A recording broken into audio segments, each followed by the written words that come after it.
Bonjour, de retour vers vous pour vous entretenir au sujet de 3 points qui défraient la chronique en République démocratique du Congo.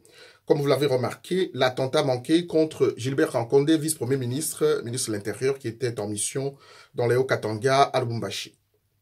Un deuxième élément, un deuxième point que je vais vous entretenir, c'est la révocation de l'Agence nationale des renseignements de M. Kalev Moutonde, qui en était le directeur général. Il faut savoir qu'il y a des conséquences qui s'en suivent parce que dernièrement, on a même relevé les éléments commis à sa garde.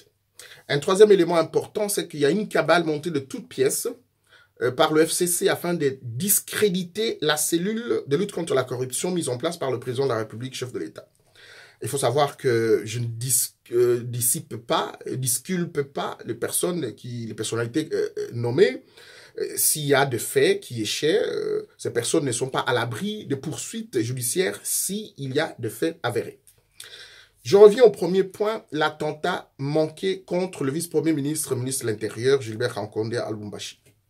7 personnes en civil, mais armées avec de petits calibres, ont été arrêtées à l'hôtel Pullman, là où logeait et tenait des réunions le vice-premier ministre, ministre de l'Intérieur. Toutes ces personnes armées ont été appréhendées et conduites au moment où je vous parle à l'auditorat militaire de Lubumbashi, là où ils sont auditionnés. Beaucoup d'autres éléments vont filtrer de là et je reviendrai avec force et détail dans les jours à venir. Mais un élément qui attire mon attention, et vous avez peut-être pu le lire dans Scoop RDC, qui est un article, un journal en ligne, qui paraît en ligne par le journaliste et ancien, je crois, un ancien journaliste, mais je crois qu'il est toujours encore chez Okapi, Innocent Olenga, qui est un journaliste d'investigation. Il a déjà donné quelques éléments dont j'aimerais soumettre aussi à votre lecture. C'est que ce qui attire l'attention dans l'arrestation de ces 7 personnes à Lubumbashi, c'est la présence d'un certain Ngoyi Kabata, qui est le collègue de Jacques Mungabo. J'ouvre une parenthèse pour que vous compreniez le lien. Il y a environ 4-6 mois, je vais vous mettre le lien, je vais chercher dans mes archives, je vous avais fait des révélations sur le fait que le major Christian Ngoyi Kenga Kenga, qui appartient au bataillon Simba de John Numbi, qui étaient tous accusés dans l'assassinat de Floribert Chebeya, qui était activiste de droits de l'homme chez nous, Floribert Chebeya et Fidel Bazana. Jacques Mungabo, l'adjudant Jacques Mungabo, a été condamné par contumace, parce qu'il était considéré en fuite. Ngoyi Kabata était aussi condamné par contumace parce que supposé en fuite. Le major Christian Ngoyi Kenga Kenga a été condamné par contumace parce que jugé en fuite. Dans mes recherches avec mon bureau d'études stratégiques, après mon voyage, vous avez vu en Tanzanie, en Zambie et ailleurs, je vous avais mis sur la toile et vous pouvez revoir ça à mon mur YouTube. La présence de Christian Ngoyi Kenga Kenga et de se rapprocher à Lubumbashi. Major Christian Ngoyi Kenga Kenga, supposé en fuite, la personne qui a été condamnée par contumace, a même poursuivi les études à l'ISES à Lubumbashi et a obtenu un diplôme de licence en sciences sociales. Il a même mis au monde, vous pouvez revoir cette vidéo. La coïncidence, c'est que Ngoyi Kabata est le garde rapproché de John Numbi, qui appartient au bataillon Simba de John Numbi, a été arrêté dans les 7 personnes qui voulaient attenter à la vie du vice-premier ministre et ministre de l'Intérieur en mission au Katanga. Il y a quand même du lien et notre attention sur le déroulement de ces auditions que nous sommes en train de suivre de près par nos services interposés. Nous reviendrons pour vous présenter force détail. Juste pour attirer l'attention de mes compatriotes qui me suivent ici, que le travail que nous faisons est un travail de longue haleine et qui demande énormément de sacrifices. Les informations que nous mettons sur la toile ne sont pas de nature à ramasser. C'est le fruit de beaucoup de recherches d'une très grande équipe de personnes que vous ne voyez pas. Et derrière moi, il y a énormément de gens avec qui je travaille et que je jette des fleurs parce que les informations que nous donnons sont toujours vérifiables après un moment. Et c'est ça aussi la crédibilité des experts et des analystes. Nous suivrons cette situation de près et vous comprenez que j'avais expliqué, même pour ce qui concerne ce dossier, que la fuite de Gédéon Kyungu, qui est le criminel du triangle de la mort entre Mitoaba, Poito et Manono, l'opération qui a coûté la vie à plus de 37 personnes, 40 personnes au Katanga il y a 3 mois, était tout simplement des natures à exfiltrer Gédéon Kyungu parce que le général John Numbi, qui craint des dossiers dont il sera rappelé par la justice et rattrapé par la justice, voudrait créer des situations de trouble au Katanga et voire même une rébellion. J'avais prédit il y a environ 6 mois de cela. Aujourd'hui, les faits nous donnent raison. Et que donc, il y a lien entre la personne de Gédéon Kyungu avec toutes ces milices de Bakatakatanga et John Numbi qui lui fournit des éléments, des techniciens, notamment les éléments qu'il a créé, le bataillon Simba. Et donc, John Numbi, que je considère être un officier supérieur déserteur, doit faire l'objet d'études de services spéciaux afin de le mettre hors d'état de nuire. Sa présence n'est plus très utile au Katanga parce qu'il contribue à la déstabilisation des institutions de la République. Je ferme cette parenthèse. Nous reviendrons avec force et détails dans les éléments dans les jours qui suivent.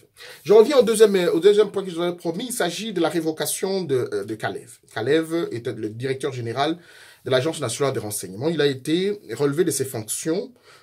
Pourquoi? Tout simplement parce qu'il a participé à une manifestation du PPRD FCC. À partir du moment où vous, qui étiez un grand cadre au numéro 1 d'ailleurs de services spéciaux, de services sensibles, l'Agence nationale des renseignements, vous ne pouvez pas, en appartenant au service d'intelligence, appartenir à un parti politique et en être militant. Il a été révoqué, c'était une décision saluée. Mais là où j'attire l'attention des services spéciaux et de ceux qui ont décidé de la levée de ces gardes du corps, c'est que il vous souviendra que dans ce pays, le régime de Joseph Kabila est reproché, il y aura beaucoup de poursuites pour énormément de crimes, à la fois les crimes contre l'humanité, crimes de sang, mais aussi les crimes économiques. Et dans les cas d'espèce, Kalev, qui a été au-dessus, à la tête des services spéciaux, sera interpellé soit comme témoin, soit comme renseignant, soit comme auteur intellectuel ou personnel, tout dépend des qualifications que donnera la justice, sera invité à répondre devant des cours de tribunaux le moment venu. De mon point de vue, parce que comme tout régime dictatorial au monde, et tenant compte de la jurisprudence et de la mort du général Delphin Kaïm il y a quelques mois, je crois il y a 6 mois, l'ancien régime pourra commencer à faire taire les bouches qui pourront témoigner contre lui le moment venu. Que ce soit l'affaire Kamwena Sapou, que ce soit tout ce qui se passe au Sud Kivu, que ce soit le dossier de l'assassinat des experts des Nations Unies dont Kalev a été personnellement impliqué, mais aussi cette situation des Bundu Dia Congo et des Ignélés dans l'Équateur. Ce sont des dossiers sensibles qui, de mon point de vue, pourront conduire à l'interpellation le moment venu de l'ancien directeur de l'Agence nationale des renseignements. Et que donc, celui qui a intérêt à ce que la vérité ne puisse pas être manifestée pourra vite l'éliminer afin qu'il n'y ait plus de traces et qu'il n'y ait plus personne qui témoigne. De mon point de vue, on peut relever, et c'était une bonne décision, de relever les éléments habitués à sa garde, mais je crois, pour que le régime de Félix Tshisekedi ne porte pas la responsabilité d'une éventuelle disparition de Kalev, je propose qu'on lui commette des éléments d'une autre unité qui seront surveillés, remplacés par les services et contrôlés par, je veux dire, les services spéciaux de la République, qu'on surveille, que l'on protège Kalev parce que c'est une personne ressource qui doit répondre de beaucoup de crimes. Je n'aimerais pas entrer dans le détail, vous comprenez la portée de cette intervention. Un dernier élément, Francis Lusakweno, Gary Mabango, Katembo et Bayo seraient membres de personnalités qui font membre de la cellule de lutte contre la corruption, nommée par le président de la République très récemment. Et nous saluons ces compatriotes qui font un travail de qualité aux côtés des inspecteurs des finances. Seulement, il y a madame, dernièrement, on a mis la main sur M. Lokadi, qui est le directeur général de la Direction générale des impôts, pour environ 100 millions de dollars qui ont disparu.